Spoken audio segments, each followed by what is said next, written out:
La gorila Coco, Salo, fue un primate adiestrado por un grupo de científicos de la Universidad de Stanford, que era capaz de comprender 2000 palabras en inglés, hablando y comunicándose a través de 1000 signos. En un momento, cuando los científicos preguntaron a Coco qué era la muerte para ella, la gorila utilizó los símbolos dormir, adiós y agujero cómodo. Comprendía vagamente, pero de forma más compleja de lo esperado, el significado de la muerte como un sueño eterno. Salo, ¿para ti qué es la muerte, Salo? ¿En algún momento Bueno, en los momentos que te has preguntado eso, ¿a qué conclusiones has llegado acerca de la muerte? Pues yo pienso que la muerte es ahora sí que dejar de respirar.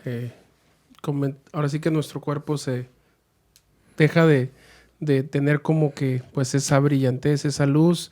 Ahora sí que sin signos vitales, sin nada de vida, ¿no? Ahora sí que lo que acabas de leer, ¿no? Y también lo puedo ver como un sueño, ¿no? Porque a veces decimos por qué comparamos la muerte con un sueño. Pero yo siento que cada vez que uno duerme, ¿quién te da la certeza de despertar, ¿no?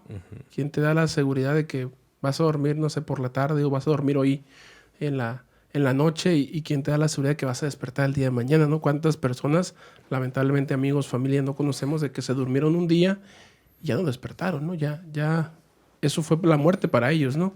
Entonces yo siento que por eso se hace muy bien la comparación de la muerte como, pues, con dormir, ¿no? Y pues yo así lo entiendo, ¿no? ¿Cómo es por ejemplo, tu relación con la muerte? Me refiero al sentido de, o sea, ¿tú le tienes miedo a la muerte? O sea, sientes, no sé, o sea, tú tienes esposa, ¿no? O sea, ¿tienes miedo al punto de, no sé, que pase algo y dejarla? O sea, ¿sientes ese miedo que es normal en las personas a que llegue tu hora, por llamarlo así? Yo siento que más que miedo es como ese tipo de incertidumbre, ¿no? Que puede haber existir y que puede haber en todo ser humano, ¿verdad? Pero mi relación con la muerte puede llegar a ser, pues, ahora sí que hasta donde Dios decida, ¿no? Hasta donde Dios tenga el plan para mí, pues hasta ese momento va a ser.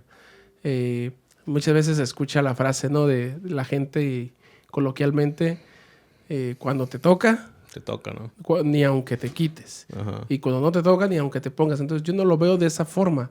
Yo siento que es más que nada, pues el plan que Dios tiene para ti. O sea, si el plan de Dios, no sé, tengo ahorita, gracias a Dios, 30 años, ¿verdad?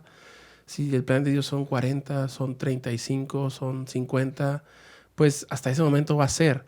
Y obviamente ahorita en la actualidad sí me, ¿cómo te diré? Sí me daría un tanto de temor, miedo en el sentido de mi familia, ¿no? Mis papás, mis hermanos, mi esposa, ¿qué va a pasar con ellos? Mi familia no es, alguna parte grande de mi familia no tiene las mismas creencias que yo, las mismas convicciones. Y obviamente que está ese miedo de que ya tú descansas, de que ya tú mueres y qué va a pasar con ellos, ¿no? Van a aceptar, se van a preparar también. Entonces, ese es el punto de mi incertidumbre, no tanto a morir, sino a las personas que me rodean, ¿no? Y yo siento que va a ser más grande esa incertidumbre, pues si tengo hijos, ¿verdad? Claro. ¿Qué va a pasar con tus hijos? Si ya no estás tú, con tu esposa. Entonces, siento que la parte de la muerte juega un papel, ahora sí que fundamental, cuando la familia ya es más grande, ¿no? Cuando tienes más familia, cuando más personas dependen de ti y que tú pues digas, no, pues ya me toca morirme. Pues no está tan padre, ¿verdad?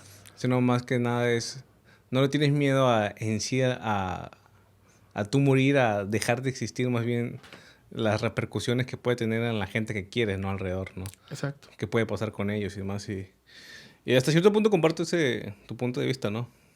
Con respecto a cómo yo me siento con la muerte, ¿no? Sinceramente, en este punto de mi vida siento que no me gustaría morirme. O sea, creo que, bueno, gran parte del mundo no desea morir, ¿no?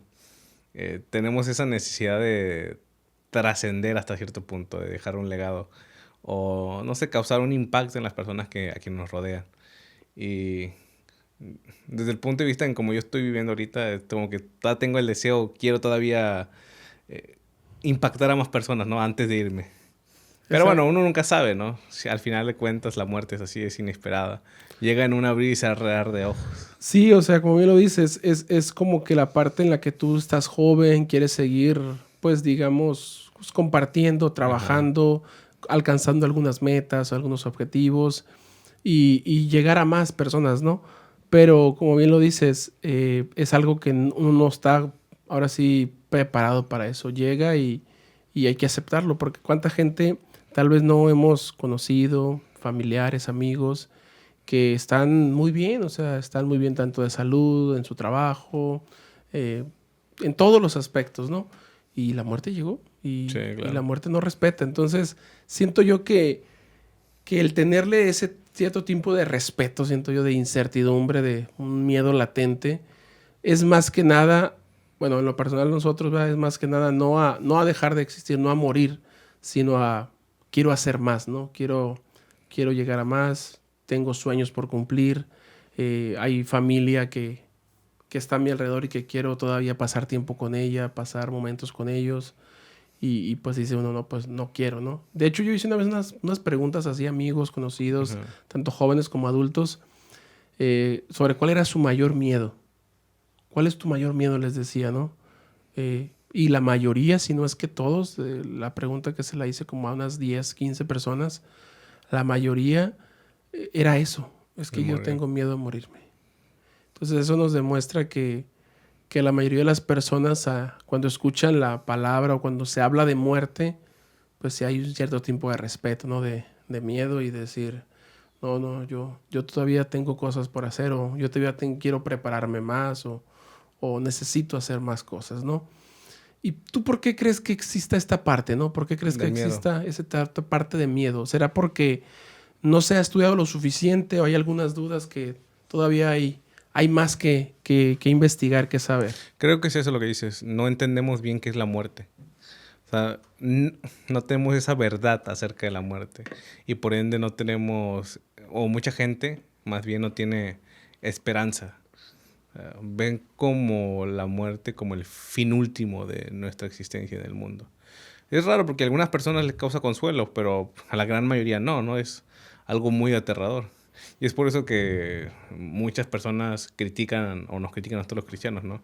Y ven este sentimiento de esperanza, ¿no? O esta creencia bueno, en lo que nosotros creemos, ¿no? De la vida después de la muerte, en el sentido cristiano adventista, en como nosotros lo entendemos, como algo, como una manera, ¿no? De evitar este conflicto que tenemos como humanos, ¿no? De dejar de existir, ¿no? Y que esto lo usamos como una solución para, pues, evitarnos la mortificación y el estrés.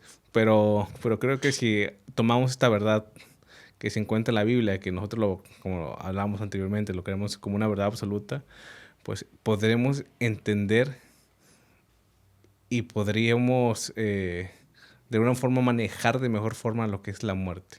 Entonces siento que ese miedo recae en que no entendemos qué es la muerte. O, o bien, ¿cómo se llama? ¿Cuál es el papel que juega la muerte en el ser humano?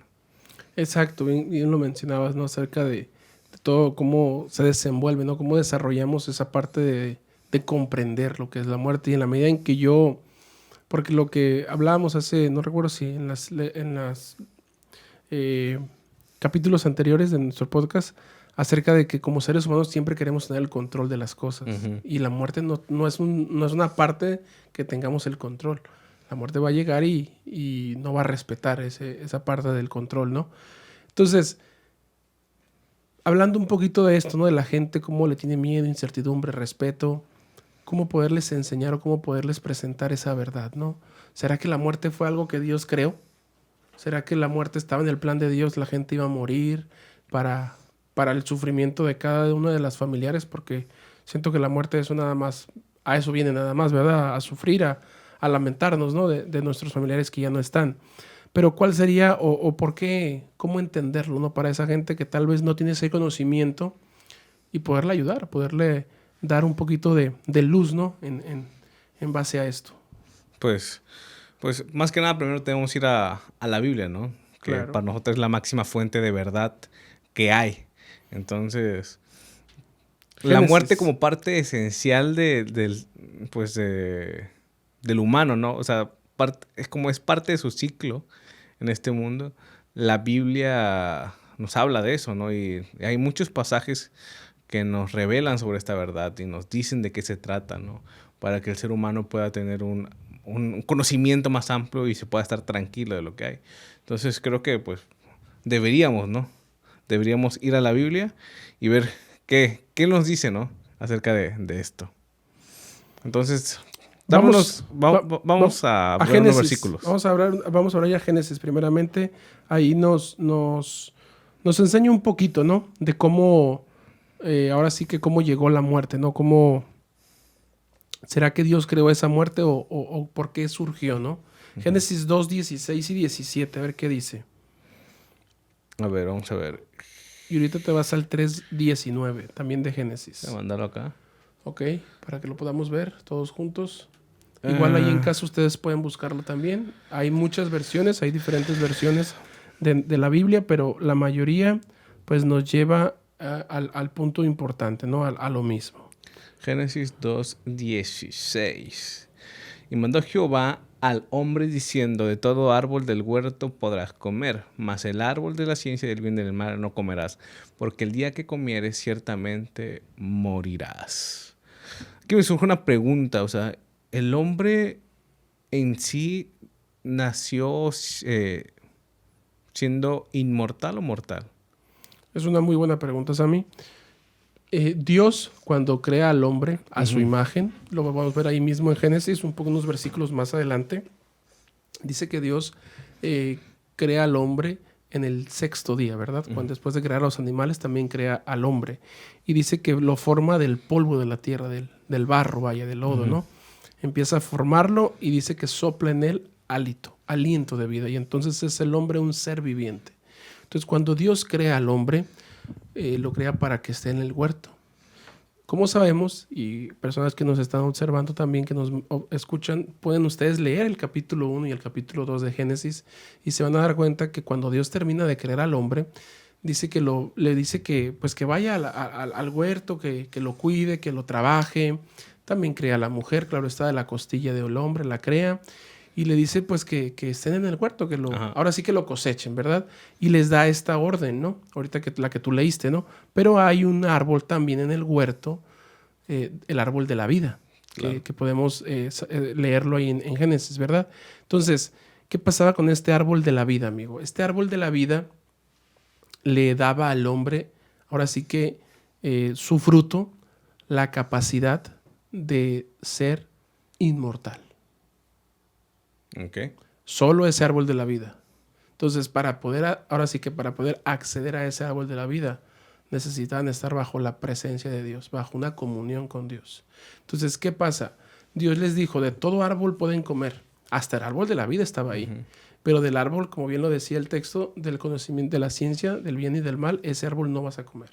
Porque el día que comas de él, morirás. Entonces, ¿qué estaba tratando de hacer Dios aquí?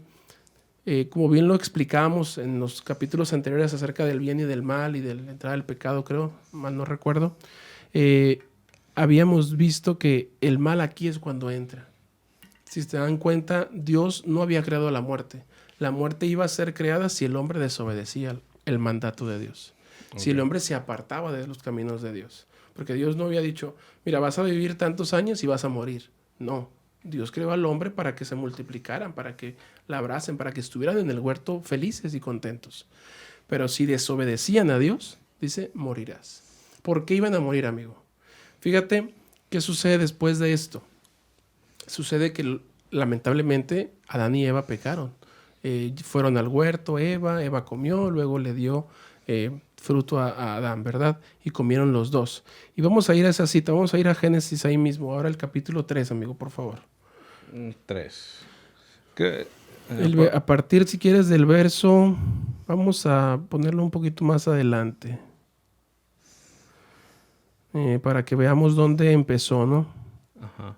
Fíjate, el versículo 9, decir, ¿no? que es el origen de la muerte, ¿no? Así ¿Sí? Es como... Así se fue, ahí se creó la muerte, digamos, ahí empezó todo. Empezó, no se creó, inició. Inició, sí, tienes razón. La muerte en el mundo, o sea, a nosotros como humanos. Exacto. Vamos a leer desde el 9. Ahí empezó algo interesante, fíjate cómo empieza. Dice, mas Jehová Dios llamó al hombre y le dijo, ¿dónde estás tú? Y él respondió, oí tu voz en el huerto y tuve miedo porque estaba desnudo y me escondí. Espérame hasta ahí. Miren, desde ahí nos damos cuenta cómo entró el pecado, ¿no? Primeramente Dios buscando. Siempre Dios nos busca. Después de la desobediencia. Con nuestros primeros padres pasó lo mismo y con nosotros hoy pasa lo mismo. Tenemos dudas acerca de la muerte, tenemos miedo, tenemos incertidumbre. Bueno, Dios nos está buscando para que ese miedo, para que esa incertidumbre pueda ser disipada, pueda ser, digamos, comprendida, podamos entender bien lo que significa el morir y la preparación que yo tengo que hacer para cuando ese día llegue. Yo siempre tengo que estar listo. Porque como bien lo decíamos, no es algo a lo cual yo diga, no, yo el 2040, el 2035 yo voy a morir, Salomón, yo voy a morir. No, yo puedo morir cualquier día del año, tanto de este año como de los venideros, pero para eso tengo que estar listo y preparado para entonces afrontarlo, ¿no? Entonces aquí nos damos cuenta de que ya el Dios está buscándonos, está buscando al ser humano. ¿Para qué? Para ayudarlo. Obviamente aquí no iba a ser una ayuda como tal. ¿Por qué? Porque habían desobedecido.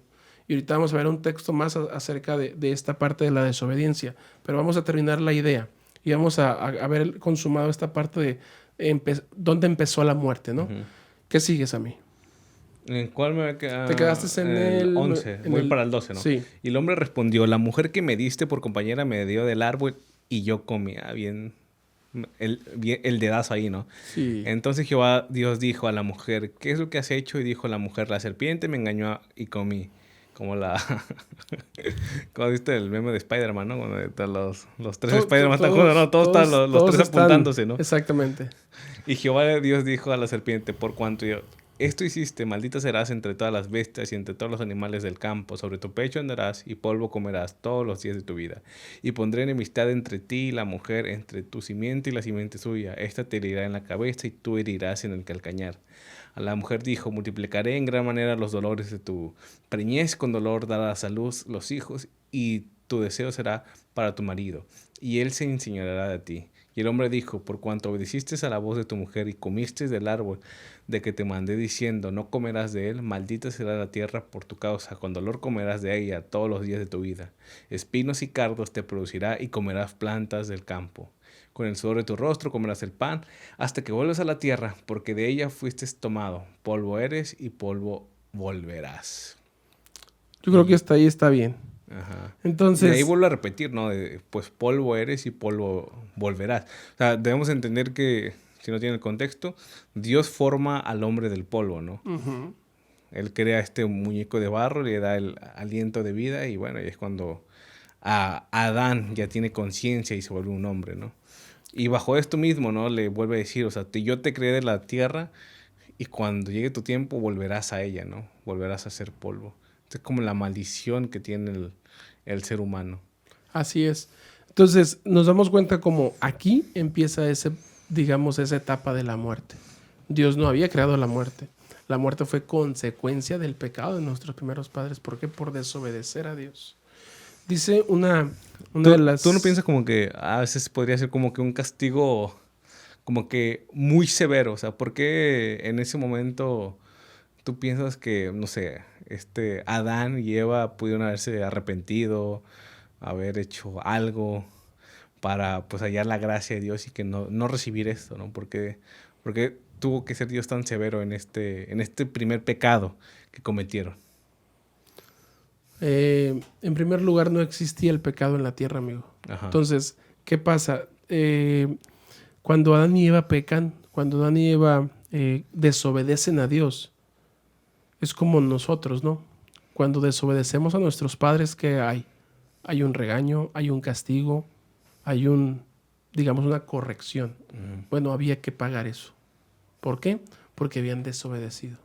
Entonces, sí se podían arrepentir, sí podía haber un arrepentimiento, una reconciliación, pero ya la relación, ya digamos, la ventana, a causa de esa desobediencia, se había cortado. O sea, ya no podía ser la misma. Por eso es que, a tu pregunta, ¿no? El hombre dijo, me preguntaste si el hombre había sido creado inmortal, ¿no? Entonces, no, el hombre fue creado mortal, pero tenía acceso, te decía, al árbol de la vida, que le otorgaba esa parte de la Inmortalidad. inmortalidad, No exactamente. porque el humano sea intrínsecamente inmortal, sino porque Dios proveía de ella.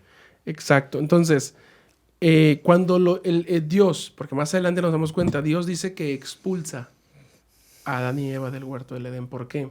Porque si seguían en el huerto, en su condición pecaminosa, iban a vivir eternamente, bueno, digamos, iban a vivir en el huerto y si seguían comiendo de ese árbol, iban a vivir con esa condición de pecado eternamente. Imagínate vivir con dolor, con sufrimiento, vivir con enfermedades, vivir así. ¿Tú crees que sería vida eso? No sé. Pues es lo que vivimos, es sobrevivir a lo que llamamos, no es vivir. Meramente supervivencia en este mundo. Exactamente, ¿no? Entonces, con lo que me preguntabas hace un momento, ¿no? Hay un versículo en la Biblia muy conocido y vamos a buscarlo. Es Romanos 6:23. Romanos 6:23. ¿Te suena? Porque la paga... El pecado es la muerte, más la dádiva de Dios. 6:23. Porque la paga del pecado es la muerte, más la dádiva de Dios es vida eterna en Cristo Jesús, Señor nuestro. Entonces, ¿qué pasa? Cuando nuestros primeros padres pecan, Adán y Eva pecan, alguien tenía que morir. Alguien tenía que ser sacrificado. Es por eso que cuando ellos pecan y son expulsados, tú recordarás, ahí lo vemos en la Biblia, lo primero que van a hacer es una ofrenda a Dios. Hay que sacrificar corderitos, hay que sacrificar animalitos. ¿Para qué? Para, digamos, confesar esos pecados, para pedir ahora sí que Dios pueda limpiar nuestros pecados y poder volver a tener esa relación con Él. Pero a partir de ese momento, la naturaleza del ser humano cambia. ¿Por qué? Porque bien lo decía la serpiente, bien lo decía Satanás. Ahora conocen el bien y el mal. Pero su naturaleza va a ser llevada siempre a hacer lo malo, no a hacer lo bueno. Entonces, para seguir en la parte esta de la muerte, ¿no? Dios no creó la muerte. La muerte fue la consecuencia, vaya, de una desobediencia de nuestros primeros padres al mandato de Dios. Ahí es cuando la muerte, se puede decir, entra en vigor. ¿Por qué? Porque es una consecuencia de la desobediencia a Dios. Ahora, ya tenemos el origen, así inició la muerte. Pero, o sea, ¿qué es lo que entonces es la muerte? O sea, bien, o sea, es la desobediencia del Padre. O sea, la consecuencia o el origen fue el que nosotros pecamos y nos hicimos acreedores a pues podríamos decir que esta maldición, si lo queremos ver así, ¿no? Esta maldición que tiene que cargar el ser humano de generación en generación. Pero en sí, o sea, ¿qué es la muerte? O sea, es la vida y ¿qué hay después? ¿Qué hay más allá? ¿Qué pasa cuando pues nosotros dejamos nuestro último aliento de vida? Ok. Eso es una pregunta también importante que debemos de ir a la Biblia, ¿no? De ir a nuestra fuente de luz, ¿no? De verdad absoluta. Y fíjate lo que mencionan algunos textos acerca de lo que es la muerte, ¿no? Si hay memoria en ella, si después de morir seguimos viviendo. Hay muchas teorías que la gente se va al cielo, si se portó bien, si hizo las cosas correctas. Sí, porque hay muchas culturas que han tratado de descifrar eso, ¿no? Darle un sentido, ¿no? A lo que... y tratar de entender qué hay después de la muerte. Pues tienes a los hindús que hablan acerca de la reencarnación. Pues hablas también de los cristianos, ¿no? Que hablas de este cielo y este infierno. Y en cristianismo, bueno, hay muchas corrientes de pensamiento. Pero ¿cuál es la correcta, no? ¿Cuál es la real? Pues mira, tengo algunos textos, no sé si los podemos poner ahí, son bastantitos, son como 7. A ver, vamos uno por uno. Que habla acerca de esto. Vamos a ir en Salmos. Salmos va a haber varios. Salmos 6:5. Salmo 6. Dice, porque en la muerte no hay memoria de ti. En el Seol, ¿quién te alabará? Entonces, en primer lugar, nos damos cuenta que en este Salmo, en el Salmo 6, nos dice que en la muerte no hay memoria. ¿Por qué? Porque no hay nada. O sea, un muerto deja de respirar, deja de pensar, deja de todo.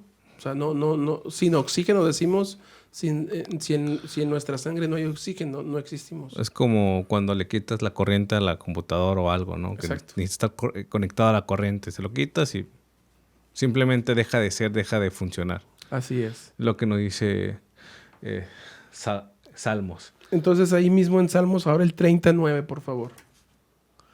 El 30. Dice, ¿qué provecho hay en mi muerte cuando descienda a la sepultura?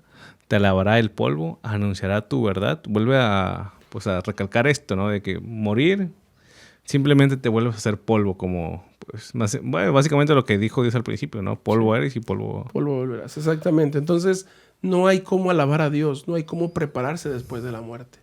En la sepultura no hay nada de eso. Entonces, esa es otra verdad. Salmos 88, amigo, 88, 10. Dice, ¿manifestarás tus maravillas a los muertos? ¿Se levantarán los muertos para alabarte? Lo hace en forma de pregunta, ¿no? Y también el 11 tiene que ver un poquito, ¿no? ¿Será contado en el sepulcro tu misericordia o tu verdad en el Abadón? Y en el 12 habla un poquito de lo mismo. ¿Serán reconocidas en las tinieblas tus maravillas y en tu justicia en la tierra del olvido? O sea, básicamente está diciendo, o sea, ¿acaso va a suceder esto? O sea, lo hace como preguntas retóricas. Sí. Porque realmente sabe, o sea, que lo ha dicho en versículos anteriores, ¿no? Porque no hay más allá. Es como que estas preguntas capciosas que se hacen. Y el otro salmo lo va a responder esta parte, ¿no? Que es el Salmo 115, 17. Salmo 115. Dice, no alabarán los muertos a Yah, ni cuantos descienden al silencio. O sea, no alabarán los muertos a Jehová. Lo que está diciendo. Es lo que está diciendo exactamente. Entonces, después de morir no podemos pensar, no podemos respirar, no podemos alabar. ¿Por qué? Porque estamos muertos. Porque no sabemos nada de ello. Hay otro salmo que es el Salmo 146, 4. 146. Dice, pues sale su aliento y vuelve a la tierra. En ese mismo día perecen sus pensamientos. Más claro, yo creo que no. Bueno, ya. No hay mucho que agregar. Por último, mira, hay unos del Nuevo Testamento. Bueno, hay uno del Nuevo Testamento, pero antes quiero el de Eclesiastés, uno muy bueno de Eclesiastés. Ya no es Salmos. Eclesiastés 9, 5 y 6.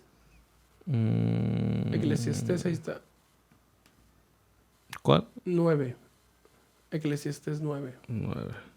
5 y 6. Dice, porque los que viven saben que han de morir, pero los muertos nada... Sí, está bien. Porque los que viven saben que han de morir, pero los muertos nada saben, ni tienen más pagas, porque su memoria es puesto en olvido.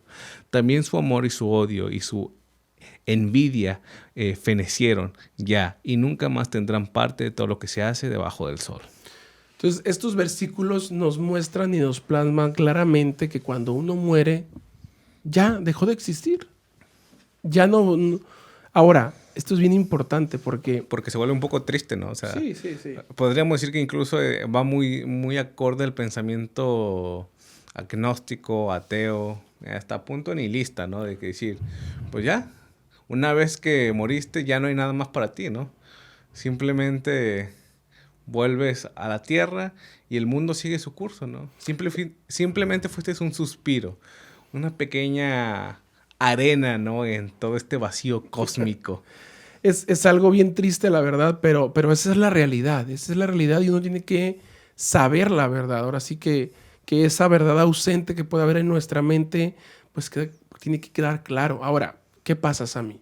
Porque esto ha pasado a más de una persona.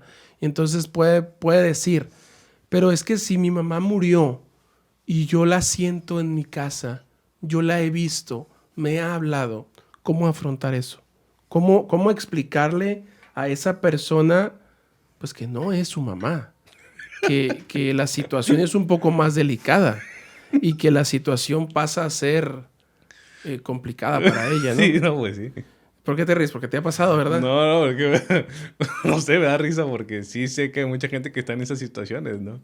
O sea, y cuando tienes, por ejemplo, esta verdad y lo entiende de esta forma, o sea, sí da miedito, ¿no? Porque si los muertos nada saben y a mí se me está pareciendo algo. Entonces, ¿de qué estamos hablando? Exacto. ¿Quién se me está pareciendo? Exacto, ¿no? Y vamos a ir, no es algo que vamos a decir nosotros como tal, ¿no? Vamos a ir nuevamente a la Biblia. ¿qué nos dice la Biblia acerca de esto, no? Si aquí me están diciendo estos versículos que los muertos no saben, que los muertos no existen, que ya no hay memoria de ellos, pues ¿por qué estoy viendo yo muertos? ¿Por qué estoy relacionándome yo con las personas pues, que ya no están en este mundo? Bueno, vamos a ir a la Biblia en 2 de Corintios, si mal no recuerdo. Es el capítulo 14. Corintios 14.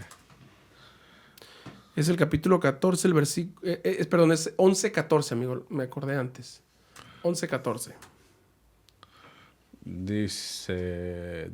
Dice nada más y nada menos. Y no es maravilla porque el mismo Satanás se disfraza como ángel de luz. Así que no es extraño si también sus ministros se disfrazan como ministros de justicia, cuyo fin será conforme a sus obras. Entonces, este texto me dice que Satanás se puede vestir hasta de ángel de luz. Y tenemos la historia, ¿no? Como cuando a Jesús se le aparece Satanás vestido de ángel de luz. Exacto. Para tentarlo en el desierto. Exactamente. Entonces, si estudiamos un poquito esta historia que menciona Sammy, es exactamente esto. Jesús ahora sí que es tentado por Satanás bajo la adoración, bajo los alimentos, bajo el poder. Entonces, ¿cuáles fueron las respuestas que Jesús dio a Satanás? Todo era bajo un escrito está. Al Señor tu Dios adorarás y a Él solo servirás. No solo de pan vivirá el hombre, sino de toda palabra que sale de la boca de Dios. Entonces, estas, digamos, inquietudes que pueden tener acerca de la muerte las personas que nos ven, no es que las estemos contestando nosotros, no es que sea nuestra verdad. Es a la luz, pues, de la Biblia, ¿no? Esa sí es para nosotros una verdad absoluta. Ahora, se vuelve muy interesante esta parte de, una vez que entiendes la muerte y sabes que no existen estas entidades o estas almas, ¿no? Que transitan libremente por el mundo, sino que es todavía algo más oscuro, pues sí da un poco de miedito pensar, ¿no? Que mucha gente se dedica a tratar según con, pues, estas almas, ¿no? Y que tratan de comunicarse con ellas. Tienes el campo, hoy en día, ¿no? El ejemplo de, pues, de personas que leen tipo de cartas, ¿no? Y hacen ese tipo de conexiones con tus familiares queridos, pero sí dice la Biblia que nada sabe, que los muertos nada saben, que ya no hay de ellos, ningún rastro. Y vemos también que el enemigo hace todo lo posible para engañarte y mantenerte fuera o lo más lejos de esta verdad, haciéndote creer, ¿no? Que realmente existe este tipo de inmortalidad en el alma. Pues es oscuro, ¿no? Cómo mucha gente se mete a esos terrenos sin saber, sinceramente, probablemente en su ignorancia, que lo que está haciendo es comunicarse con el enemigo. Sí, y entonces esto que dices ahora sí que tiene más sentido a la luz de nuestros primeros padres. Como, pues, si leemos un poquito los primeros capítulos de Génesis, pues nos damos cuenta de que cuando entabla esa conversación Eva con la serpiente, Eva le dice, es que Dios nos dijo que no comiéramos de este árbol, porque el día que comamos vamos a morir. Uh-huh. Entonces, ahí mismo Satanás le dice, no, es que no vas a morir, sino que el día que comas de ese árbol, tus ojos se van a abrir y vas a conocer el bien y el mal. Entonces, aparentemente eso fue un engaño rotundo y total de parte de Satanás hacia Eva, porque sí es cierto, no murieron en ese momento, pero a partir de ahí empezaron a morir. ¿Por qué? Porque dejaron, como te decía, dejaron de comer, de alimentarse, mejor dicho, de tener acceso al árbol de la vida, que era el que el que les permitiría o el que les permitía ser inmortales. Entonces, tú, por ejemplo, también en esa parte, ¿tú cómo entiendes la historia entonces de Saúl cuando va a visitar a la hechicera, ¿no? Y Saúl habla con Samuel, ¿no? Y Samuel pareciera que en ese momento profetiza, ¿no? Él le dice todo lo que va a suceder. Entonces, pareciera que, pues sí, lo que realmente apareció fue el alma de Samuel, que en ese momento ya estaba muerto. Pero según lo que dice la escritura, no había sucedido. Entonces, ¿por qué un ángel, o en este caso el enemigo, se dio el tiempo, ¿no? Para aparecérsele a Saúl, incluso todavía hablar profecías de lo que iba a suceder? Vamos al texto si quieres para que la gente lo pueda tener. Es 1 Samuel 28. Porque es un tema muy interesante también eso. Primero. Sí. A la luz de lo que estamos ahora sí hablando, ¿no? a partir creo que del 3, o si quieres empezar a leer desde el 1, a ver qué pasa, a ver cómo lo plasma ahí. Bueno, vamos a leerlos del 3. Y Samuel había muerto y todo Israel lo había lamentado y le habían sepultado en Rama su ciudad. Y Saúl lo había arrojado de la tierra a los encantadores y adivinos. Se juntaron pueblos filisteos y vinieron y acamparon en Seum. Y Saúl junto a todo Israel y acamparon en Gilboa. Bueno, voy a ir más adelante. Sí. Y voy a ir hasta al 7. Y entonces Saúl dijo a sus criados: búsquenme una mujer que tenga espíritu de adivinación, para que no vaya a ella, y por medio de ella pregunte. Y sus criados le respondieron: he aquí hay una mujer en Edor que tiene un espíritu de adivinación. Bueno, Saúl estaba nervioso porque al parecer iba a perder la guerra, entonces quería, quería saber el futuro. Sabía saber el futuro. Entonces, y como sabía que Dios ya lo había como que dejado, ¿no? Entonces, pues no podía acudir a un profeta. Y se disfrazó Saúl y se puso otros vestidos. Y fueron con 2 hombres y vinieron a aquella mujer de noche. Y él dijo: te ruego que me adivines por el espíritu de adivinación y me hagas subir a quien yo te dijere. Y la mujer le dijo: he aquí, tú sabes que Saúl ha hecho, cómo ha cortado la tierra a los evocadores y a los adivinos. O sea, mismo Saúl se había puesto en contra de los hechiceros y los había mandado que todo el que hiciera eso pues era acreedor a la muerte. ¿Por qué pues pones tropiezo a mi vida para hacerme morir? Entonces Saúl le juró a Jehová diciendo: vive Jehová que ningún mal te vendrá por esto. La mujer entonces dijo: ¿a quién te haré venir? Y él respondió: hazme venir a Samuel. Y viniendo la mujer a Samuel, clamó en alta voz y habló a aquella mujer a Saúl, diciendo: ¿por qué me has engañado? Pues tú eres Saúl, el rey. Y el rey le dijo: no temas, ¿qué has visto? Y le respondió, y la mujer respondió a Saúl: he visto a dioses que suben de la tierra. Y él le dijo: ¿cuál es su forma? Y ella respondió: un hombre anciano viene cubierto de un manto. Saúl entonces entendió que era Samuel, y humillando el rostro en tierra hizo gran reverencia. Y bueno, ahí ya habla Samuel, ¿no? Que en ese momento estaba muerto y dice: ¿por qué me has inquietado haciéndome venir? Y Saúl respondió: estoy muy angustiado, pues los filisteos pelean contra mí. Y Dios se ha apartado de mí y no me responde más, ni por medio de profetas ni por sueños. Por eso te he llamado para que me declares lo que tengo que hacer. Entonces Samuel le dijo: ¿y para qué me preguntas a mí si Jehová se ha apartado de ti y es tu enemigo? Jehová te ha hecho como dijo por medio de mí, pues Jehová ha quitado el reino de tu mano y lo ha dado a tu compañero David. Como tú no obedeciste la voz de Jehová ni cumpliste el ardor de su ira contra Amalec, por eso Jehová te ha hecho esto hoy. Y Jehová entregará a Israel también contigo en mano de los filisteos, y mañana estaréis conmigo tú y tus hijos. Y Jehová entregará también al ejército de Israel en mano de los filisteos. O sea, le profetizó, se le dijo todo lo que iba a pasar. Y eso pasó. Y eso pasó. Entonces, ¿cómo? O sea, ¿cómo es que pues podríamos decir enemigo, puede hablar incluso, pues, profecías? ¿Cómo tiene esa capacidad? Recordando un poquito, y ya es metiéndonos más en temas que vamos a ver más adelante, yo supongo, acerca de las profecías, acerca de cómo el enemigo va a engañar, de cómo el enemigo va a atacar. Cuando Satanás es enviado a la tierra, en la tierra tiene como que hasta cierto punto, digamos, un límite. Pero cuando nuestros primeros padres pecan, Adán y Eva pecaron, ahora sí que Satanás se vuelve, ahora sí que el controlador de este mundo, ¿no? Por la entrada del pecado, porque tiene el control. Y si nos damos cuenta un poquito más adelante, tuvo que Dios mandar un diluvio. Se arrepintió Dios de habernos creado. ¿Por qué? Por la maldad que existía en el mundo. Y es por eso que a través de Noé se hace lo del diluvio, ¿no? Y el arca. Entonces, este punto en este momento, a lo que yo he podido entender, y ahorita que estaba leyendo aquí un poquito acerca de este versículo en los comentarios, en uno de los comentarios de la Biblia, que donde extiende un poquito más, menciona y dice que el enemigo tenía hasta cierto punto poderes, ¿no? Hasta cierto punto poderes, pero estaban limitados. O sea, ¿por qué? Porque Dios seguía teniendo el control de las cosas, porque Dios seguía gobernando.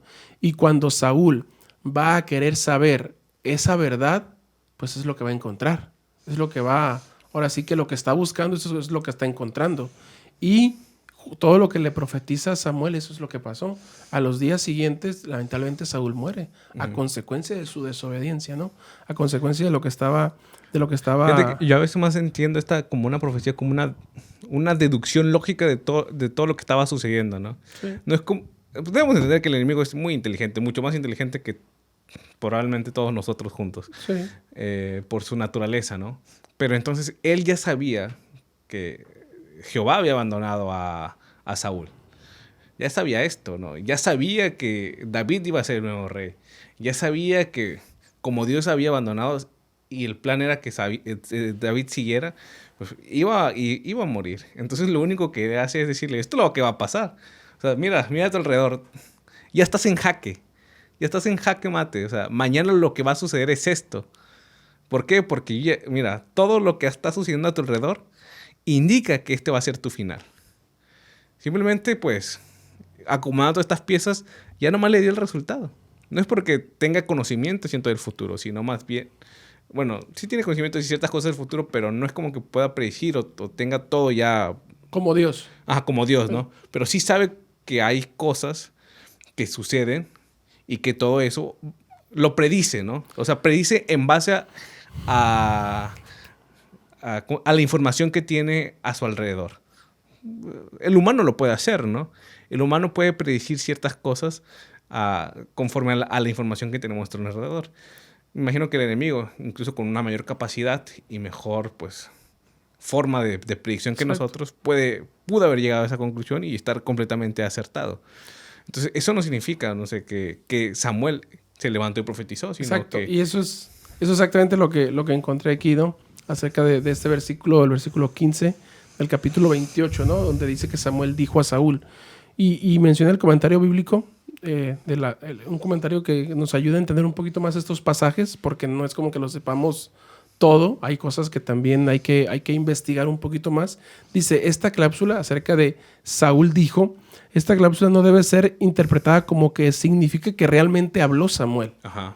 El escritor tan solo describe los sucesos tal cual parecían, que es normal en un relato. También la Biblia habla del sol que sale y se pone, y así también lo hacemos nosotros, y nadie se engaña o se confunde porque tan solo estamos hablando de apariencias. Uh-huh. En realidad, el sol no se levanta ni se pone, sino la tierra es la que gira. En este versículo, en el versículo que consideramos, en el contexto y una comparación con otros pasajes hacen ver que las palabras aquí atribuidas al profeta fallecido provenían de la personificación de Samuel.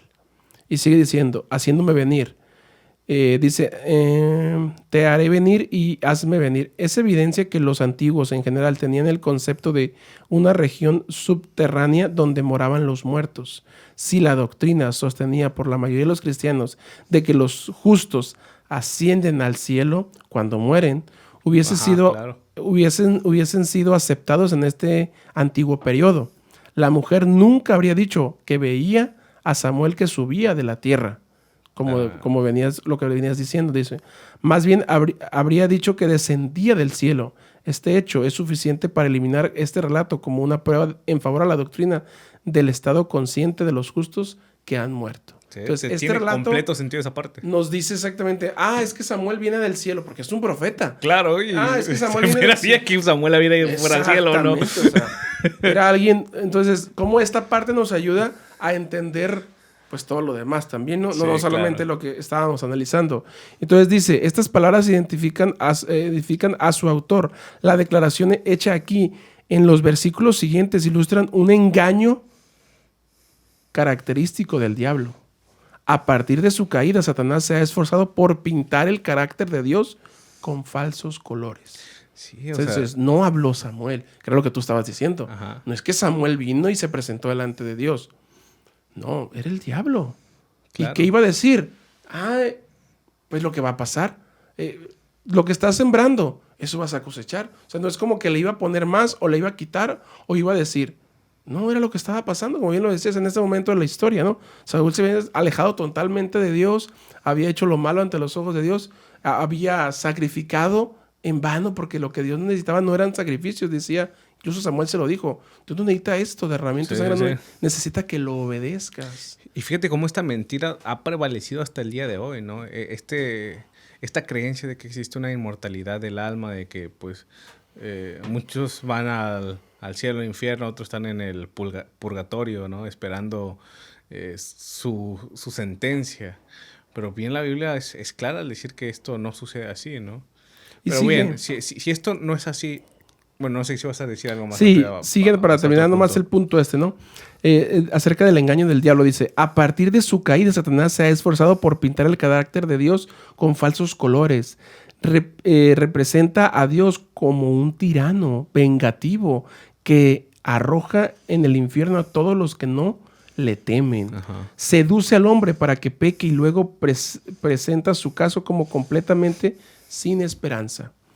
Por último, representa a Dios como reacio a perdonar al pecador mientras existían las más pequeñas causas para no recibirlo. Así presenta a Dios ante los hombres como su enemigo. Este concepto está en la raíz de las religiones paganas que enseñan la necesidad de los sacrificios para apaciguar a un Dios enojón.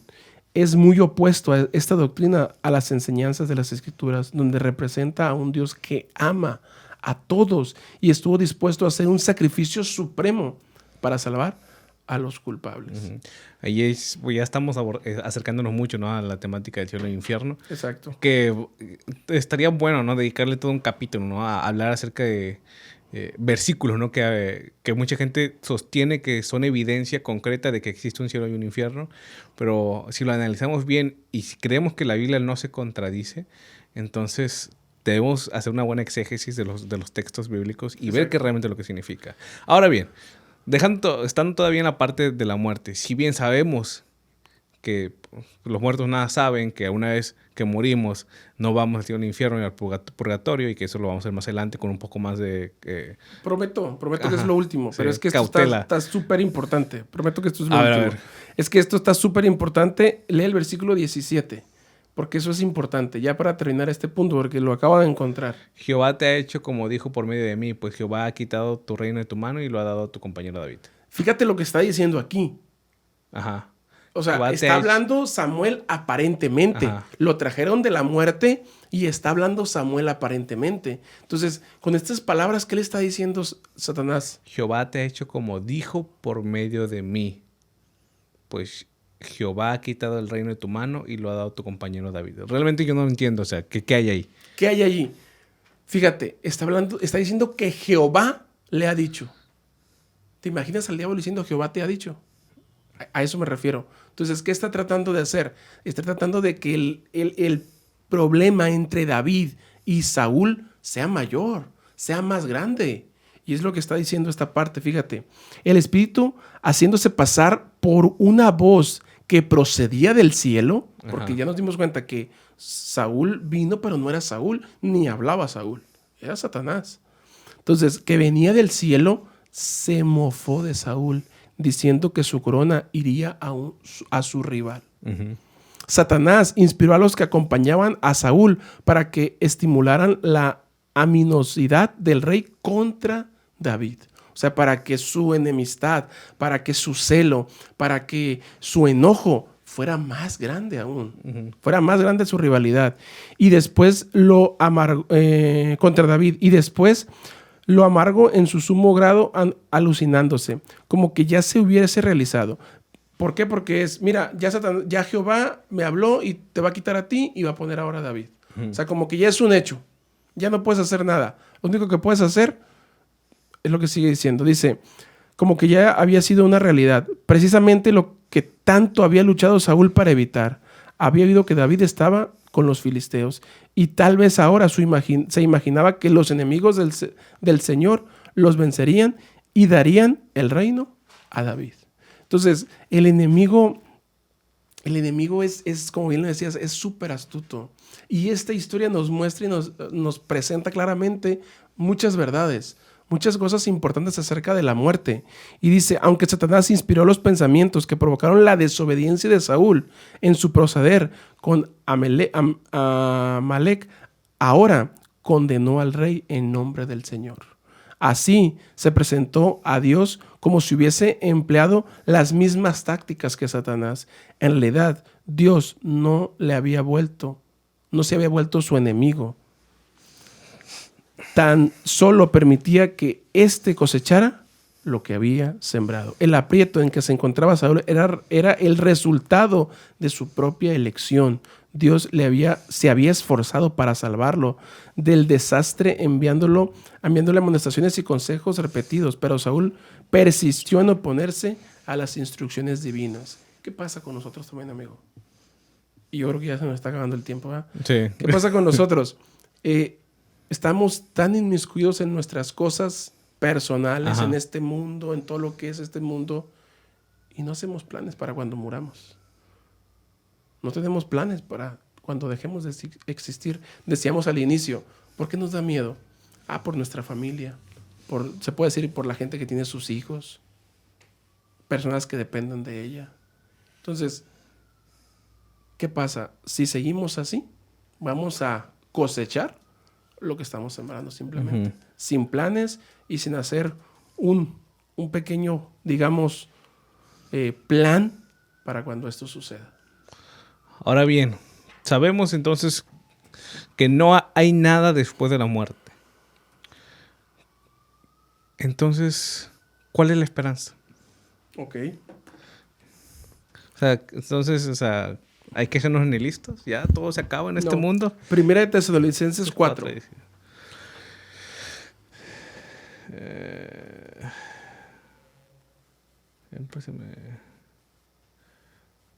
Primera. 4:13. Creo que aquí con este versículo se responde, ¿no? Se responde todo. Puedes leer, pues desde el 13 está bien. Tampoco queremos, hermanos, que ignoréis acerca de los que duermen, para que no os entristezcáis como los otros que no tienen esperanza. Mira la parte que dice, que ignoréis acerca de los que duermen. O sea, ¿cómo Pablo habla acerca, ¿no? Acerca de la muerte como un sueño.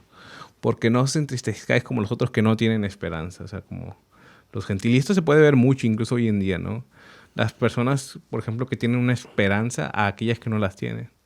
Me ha tocado ver el sufrimiento de aquellos que incluso se abalanzan hacia los fénetros, ¿no? Y claman que sean enterrados con sus seres queridos. Dice, pero dice Pablo, ustedes no sean como ellos, porque si creemos que Jesús murió y resucitó, así también traerá Dios con Jesús a los que durmieron en él. Por lo cual os decimos esto en palabras del Señor, que nosotros que vivamos, que habremos quedado hasta la venida del Señor, no perecederemos a los que durmieron. Porque el Señor mismo, con voz de mando, con voz de arcángel y con trompeta de Dios, descenderá del cielo, y los muertos en Cristo resucitarán primero. Y termina diciendo, ¿no? Y luego nosotros, los que vivimos, los que hayamos quedado, seremos arrebatados juntamente con ellos en las nubes para recibir al Señor en el aire. Y así estaremos siempre con el Señor. ¿Qué más esperanza queremos acerca de la muerte que esto, no? Y aquí está hablando de una segunda venida, ¿no? Exacto. De que si bien vamos a estar inconscientes durante un largo periodo del tiempo, después de que hayamos muerto, ¿no? Físicamente, tenemos la esperanza que Dios nos promete que así como Él resucitó, en el tercer día, así mismo nos resucitará a cada uno de nosotros, a los que hayamos creído en Él, ¿no? Y entonces, pues nos llevará con Él. Sí, y es algo bien importante esto, porque habíamos dicho al inicio que la entrada del pecado fue a causa de la desobediencia. Alguien tenía que morir. El Hijo de Dios, Jesús, vino a morir.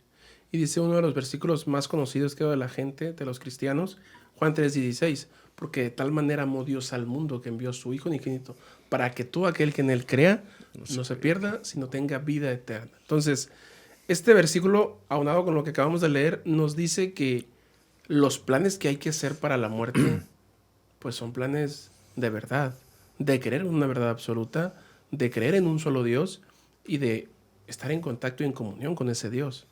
Y eso me va a dar la seguridad y la certeza de que estoy preparado. Claro. Claro que para eso necesito fe. ¿Por qué? Porque ¿cómo vamos a ser transformados? ¿cómo vamos a ser transformados en un abrir y cerrar de ojos?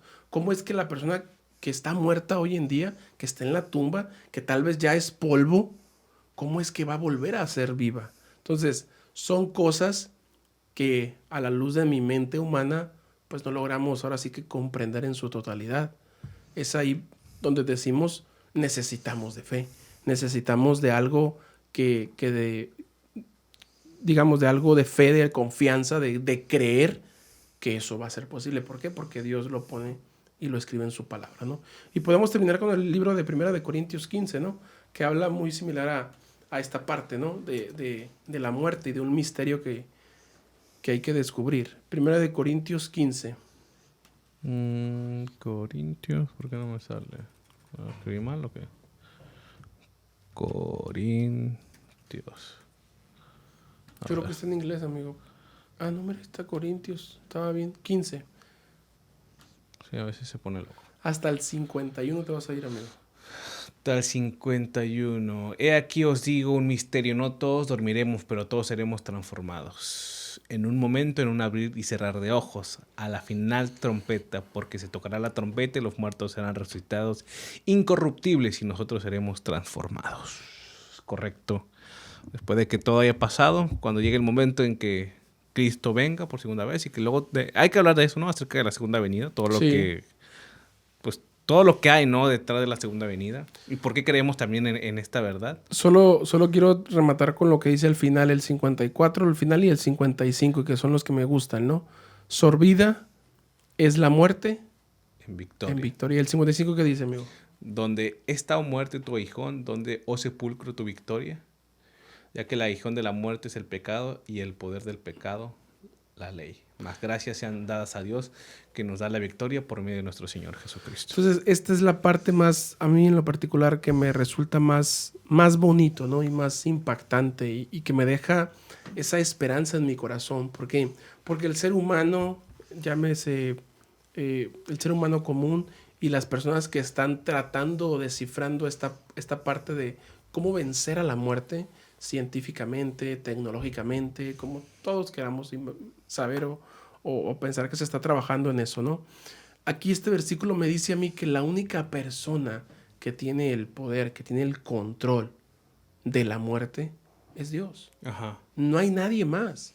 Nadie más tiene ese poder y ese control que Dios. Entonces es por eso que yo debo de tener un poquito de fe, de confianza en Él, porque el único que tiene la llave o el poder, para vencer la muerte es Él y nadie más. Excelente. Esto ha sido todo, amigos. Muchas gracias por acompañarnos este día. Nos vemos en el siguiente episodio. Salo, muchas gracias. Gracias. Cuídate mucho y seguimos aquí en su programa La Verdad Ausente. Hasta la próxima.